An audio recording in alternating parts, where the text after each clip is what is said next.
Jadi sebenarnya itu perlu ada sosialisasi kepada perempuan agar mereka cerdas dalam membelanja online gitu. Jadi ada beberapa langkah sih sebenarnya. Oh gitu? Ya, nanti kita tuangkan ya. Oh gitu? Satu persatu. Si seller yang di online shop itu sudah tidak lagi merespon. Tidak ada itikat baik, ya. tidak ada itikat mau menyelesaikan, dan itu bisa dilaporkan. Bisa dilaporkan ke BPSK dengan tata cara yang berlaku di BPSK tentunya. Diminum dulu, Bu. Oh iya, yes. Biar ngopi dulu ya.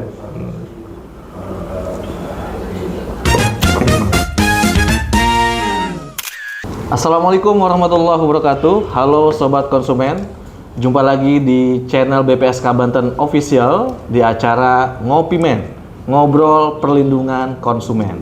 Seperti biasa kita akan membahas soal perlindungan konsumen di wilayah Provinsi Banten, dikemas secara santai dan dibahas secara mendalam.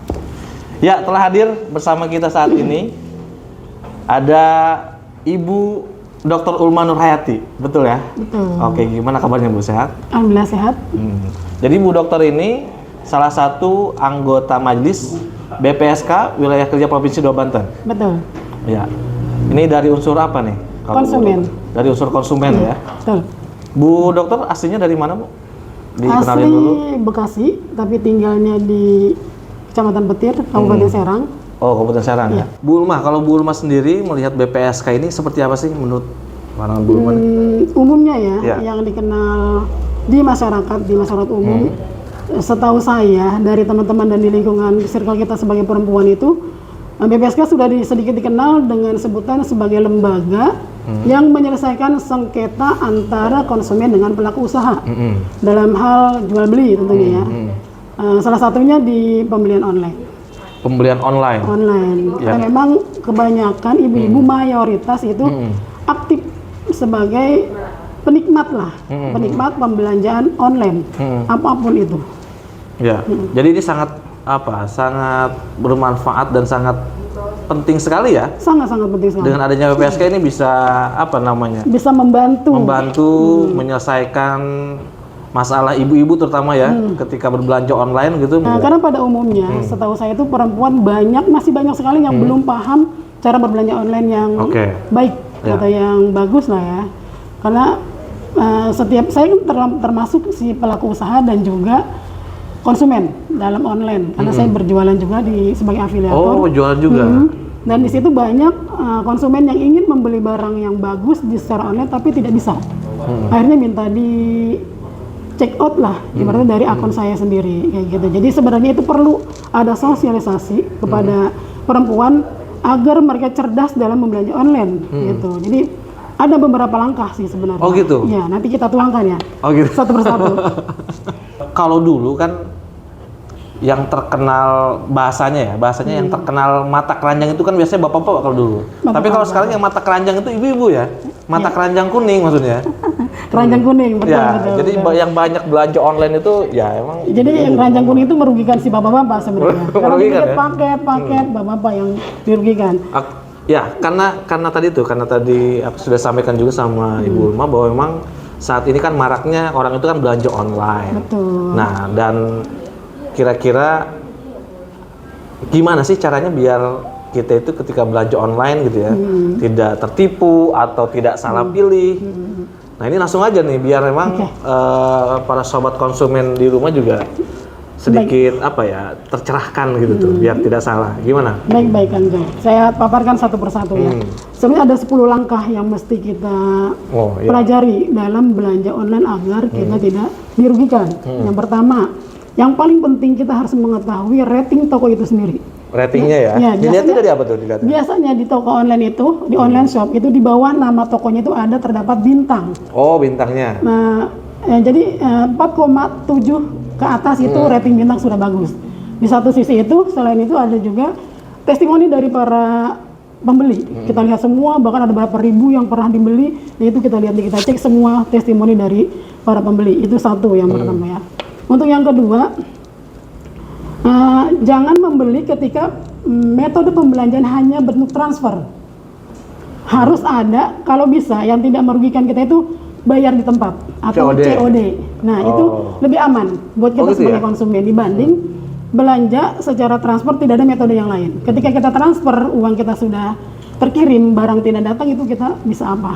Nah, sebaiknya cari metode pembelanjaan yang bayar di tempat. Nah, itu yang kedua. Yang ketiga, kita jangan buru-buru ingin beli. Biasanya ada peribahasa begini, harganya mahal, barang bagus. Di online belum tentu. Oh gitu ya? Karena di online itu banyak barang yang lebih murah dibanding toko yang lain, dan kualitasnya juga sama bagusnya. Jadi sama rating bintangnya, harganya mungkin lebih murah, dan itu kita lihat. Kalau memang harganya lebih murah, ratingnya sama-sama bagus, kita beli yang lebih murah. Itu di online. Jadi kualitas bagus, harga lebih murah. Terus yang ketiga, ini yang keempat ya. Yang keempat, jangan dulu buru-buru membeli ya. Kita lihat dulu, baca dulu secara detail rincian dari barang yang mau kita beli. Misalnya kita mau beli meja, lihat ukurannya. Jangan tiba-tiba kita beli meja dengan harga bagus, padahal mejanya nyampe rumah kecil. Atau barang yang kita beli tidak sesuai dengan spek yang diiklankan. Jadi harus teliti ya. Harus teliti, literasinya dibudayakan. Dibaca dulu. Ada beberapa hal yang mesti ditegas di situ. Apa yang mesti yang mau kita beli dan sesuai tidak barangnya. Jangan sampai nyampe rumah bajunya baju boneka, misalnya beli baju dewasa tapi ternyata datang baju boneka misalnya gitu. Itu yang keempat. Dan yang kelima, ada 10 ya? Ya, ini yang 5 dulu aja deh ya. Nanti kebanyakan habis waktunya. Yang ininya aja, yang yang lebih penting-pentingnya. Iya, utamanya. Ketika kita belanja, walaupun itu pembayarannya secara bayar di tempat atau COD, jangan menggunakan uang cash. Kalau bisa bayar dengan transfer ke orang yang bersangkutan. Jadi ketika kita membuka barang yang kita beli, si tukang kurirnya sudah pergi, ketika ada pembayaran bentuk transfer, itu ada bukti bayarnya. Itu bisa kita komplain ketika memang barang datang ternyata rusak atau pecah atau bagaimana. Karena semua shop online ini tidak semua kayak Shopee. Kalau Shopee kan buka dulu baru bayar. Tapi kalau di online yang lain, TikTok Shop misalnya, dia tidak begitu. Dia bayar dulu baru diterima barangnya, baru dibuka. Nah, kalau begitu, dibuka, di unboxing. Harusnya kita bayar bentuk transfer, ada bukti bayarnya, kita simpan itu. Ketika memang barangnya rusak, itu bisa kita komplain setelah si kurirnya pergi. Itu bisa dilakukan. Dan satu hal yang paling penting dalam pembelanjaan online itu, sebelum kita mau melaporkan ke BPSK, misalnya di dalam pembelanjaan online atau shop online itu sendiri, marketplace itu sendiri ada badan hukum untuk penyelesaian ketika kita dirugikan oleh si seller. Ada layanan konsumen gitu ya, yang mau ngadu, yang mau benar-benar mendengar. Kita bahkan sampai naik banding kalau memang si sellernya nakal, tidak mau mendengar komplain dari si konsumen. Itu dulu aja Kang, 5 dulu. Gitu ya. Nanti kebanyakan keburu besok.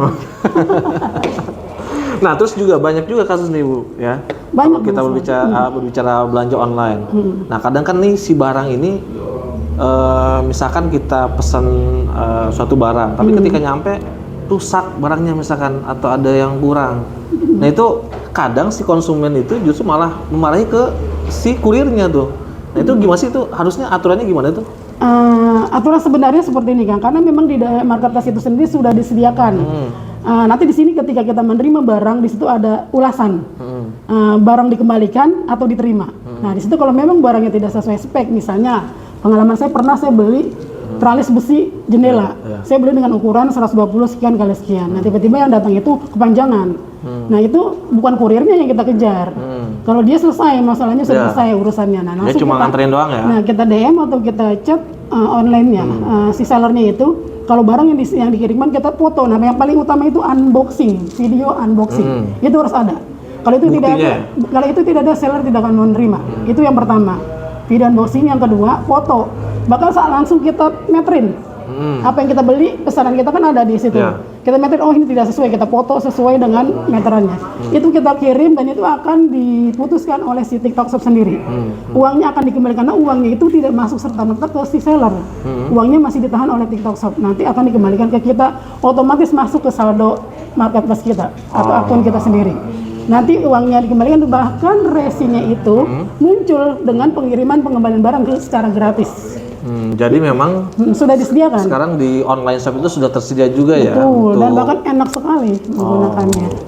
Kita tidak perlu repot, tidak perlu bingung. Langsung kita kirim fotonya, unboxing videonya kita kirim, langsung dikirimin resinya, kirim balik secara gratis, dan uang kita langsung kembali otomatis ke dalam akun kita sendiri. Saldonya akan muncul. Nah, oke, kalau kita kaitkan ke peran BPSK, ya.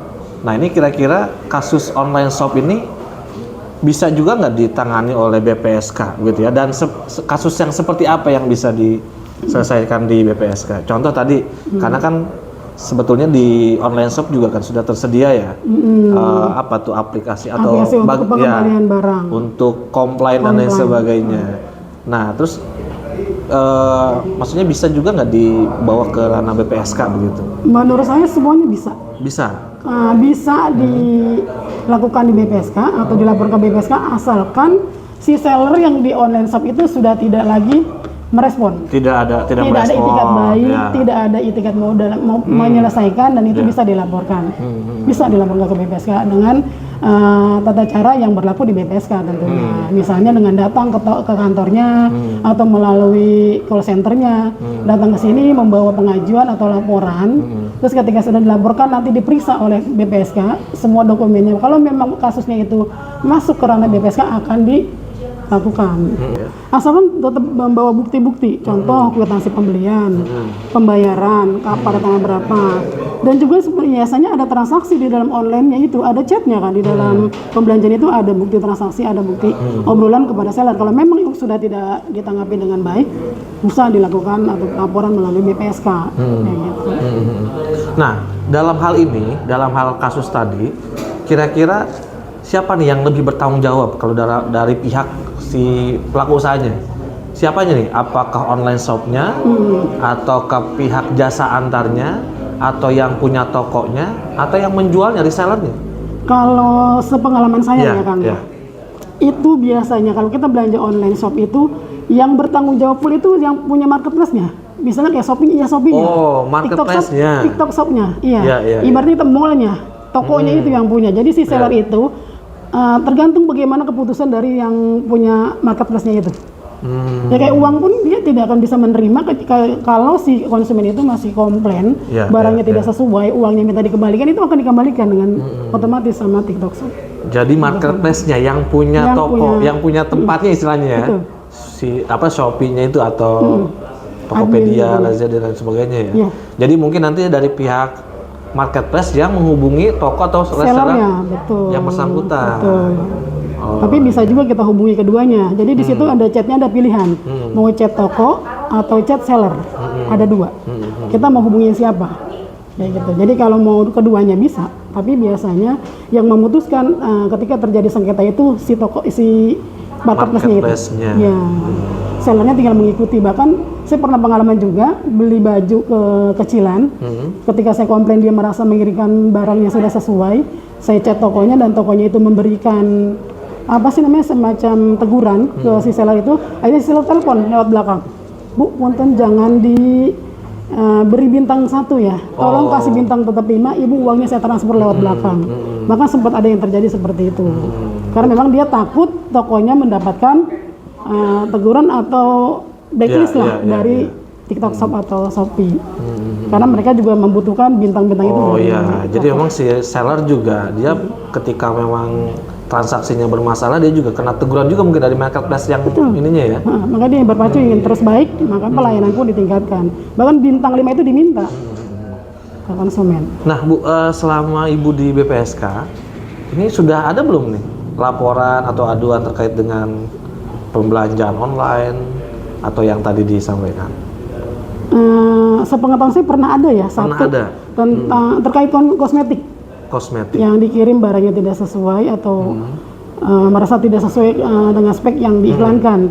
Tapi karena memang si konsumennya kurang bukti, kurang dokumennya kurang, atau juga mungkin belum melakukan hal-hal yang tadi Ibu sebutkan tadi. Belum konfirmasi ke seller misalnya, dan dia juga tidak punya kuat bukti seperti video unboxing, terus bukti bayar, akhirnya dokumennya tidak lengkap, hingga tidak diproses di BPSK dan tidak dilanjutkan.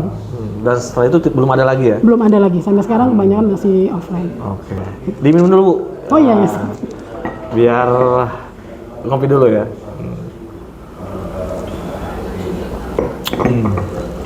Nah, tapi Ibu sendiri pernah juga ngalamin kayak gitu tuh? Misalkan salah barang atau rusak dan sebagainya?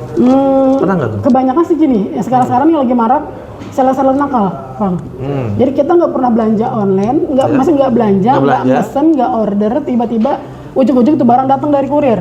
Nah sayangnya kalau kitanya ada, kita bisa cek di aplikasi, oh saya belanja apa nih. Kalau kitanya nggak ada, yang ada hanya orang rumah, suami dan anak. Kitanya nggak ada, tiba-tiba dibayar. Saya pernah kejadian, hanya kolor dengan harga 120.000. Gitu, padahal nggak beli. Nggak beli. Itu biasanya seller-seller yang mangkir penjualannya, dia nggak ada pemasukan, akhirnya dia random mengirim barang ke semua alamat yang biasa aktif belanja online. Oh iya. Dengan cara itulah dia, dan dia tidak mengirimkan alamat pengirim. Nah sehingga ketika kita telusur ke JNT atau ke jasa kurir itu nggak kedetek alamat pengirimnya. Makanya otomatis akhirnya si konsumen terpaksa membayar. Karena si kurir juga kasihan kalau nggak dibayar. Tapi kalau saya kemarin dikembalikan, tetap saya bayar, saya berikan aja ke kurirnya. Terakhir aja nih ya. Siap. Kira-kira apa nih pesan dan juga tadi tips ya, terutama buat para ibu-ibu konsumen, para konsumen. Nah kira-kira apa nih biar bisa tadi tuh, biar bisa belanja online dengan cerdas, jadi konsumen cerdas, dan memang ketika ada masalah gitu bisa datang ke BPSK. Kira-kira apa? Oke, baik Kang. Kita sesama perempuan, himbauan saya kepada semua perempuan penikmat atau pelaku pembelanja online, yang pertama itu ketelitian dan literasi. Ketelitian itu perlu dan sangat penting dalam membelanja online. Yang saya katakan tadi ada beberapa langkah. Yang pertama, rating toko yang harus dilihat benar-benar itu. Kalau bintang di atas 4,7 itu bisa dijamin toko itu amanah atau toko itu memang ratingnya bagus, barang-barangnya udah banyak yang beli. Itu yang pertama. Intinya teliti dan literasi baca ditingkatkan, dicek lagi produknya apa yang dibeli, detail lagi, dibaca lagi, dan jangan langsung beli. Jadi intinya hati-hati, ketelitian dan literasi dibudayakan. Intinya itu. Oke, baik, terima kasih Bu Ulma atas waktunya, sama-sama, atas sharingnya juga. Wah ini penting sekali nih, sangat penting sekali buat para konsumen, para ibu-ibu di rumah ya, yang sering belanja online. Mudah-mudahan bisa sedikit tercerahkan nih dengan obrolan kita Bu Ulma ya. Semoga manfaat. Ya, dan tentunya jangan lupa buat para konsumen untuk datang ke BPSK ya ketika Anda mengalami persoalan atau sengketa konsumen. Jangan lupa untuk datang langsung ke BPSK Wilayah Kerja Provinsi 2 Banten. Baik, itu saja. Terima kasih sekali lagi atas waktunya. Dan buat para konsumen juga terima kasih banyak yang sudah menonton. Kita pamit. Assalamualaikum warahmatullahi wabarakatuh. Waalaikumsalam warahmatullahi wabarakatuh. Salam konsumen cerdas.